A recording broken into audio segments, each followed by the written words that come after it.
Мамлекеттик насыяны алуу процессин жеңилдетүү, ишкерлерге жер маселесин чечип берүү зарыл. Ушул сыяктуу көйгөйлөр Алай жана Чоң Алай райондорунун ишкерлери тарабынан атайын президенттик администрациясынан келген жумушчу топ менен жолугушууда айтылды. Өз кезегинде алар бардык көйгөйлөрдү угуп, аз убакыттын ичинде чечип берүүнү убадалашты. Кенен Гүлжан Урмат кызы токтолот.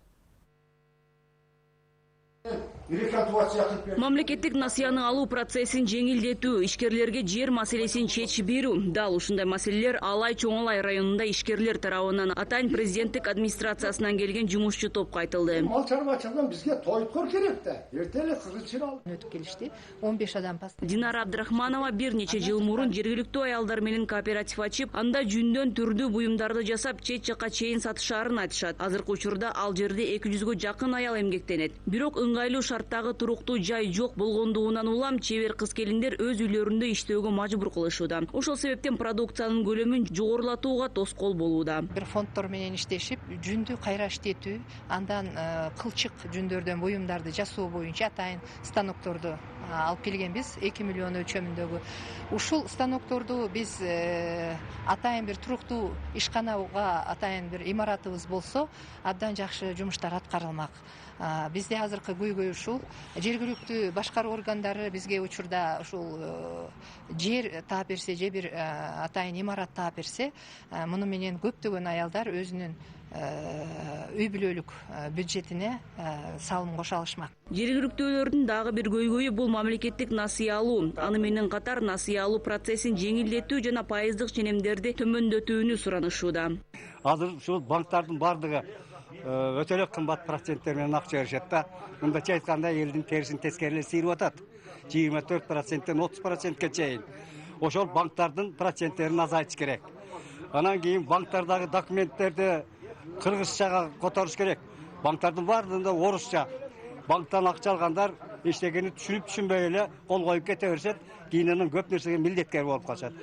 Жергиликтүү ишкерлерди сырткы рынокко чыгаруу үчүн колдоо көрсөтүү зарыл экендигин эл аралык ишкерлер кеңешинин өкүлү белгиледи. Негизги маселеси бул өндүргөн өзүнүн продукцияларын сата турган рыноктор жок экен. Анан кийин же болсо ошо мощностторуна жетишпеген үчүн ушул маселелерин айтып атат да. Ошол себептен бул тарапта биз ошо шарттар түзбөгөнгө көмөк кылыш керек.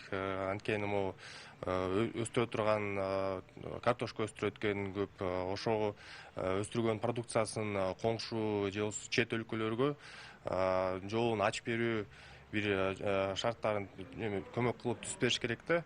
Ишкерлердин бардык сунуштары жана арыздары атайын президенттик администрациясынан келген жумушчу топтун өкүлдөрү тарабынан угулду. Буга чейин президент Садыр Жапаров мамлекеттик кызматкерлерге ишкердикти өнүктүрүү үчүн тиешелүү шарттарды түзүү боюнча бардык чараларды көрүүнү тапшырган эле.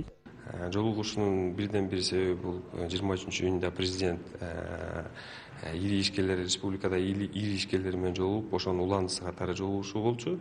Бул жерде максат ишкерлер менен жолугуп, бүгүнкү күнү кандай көйгөйлөрү бар, системалуу көйгөйлөр бар, ошолорун чечкенге кадамдар болду. Бүгүнкү күнү болсо, бүгүн көйгөйдүн баары жазылып алынды. Мунун баары түздөн-түз президентке киргизилет. Президенттин макулдугу менен иш-чара планы даярдалып, андан ары ушу профилдик министерство жана ведомстволорго тапшырмалар берилет. Ошонун алкагында чечилет деген ойдобуз.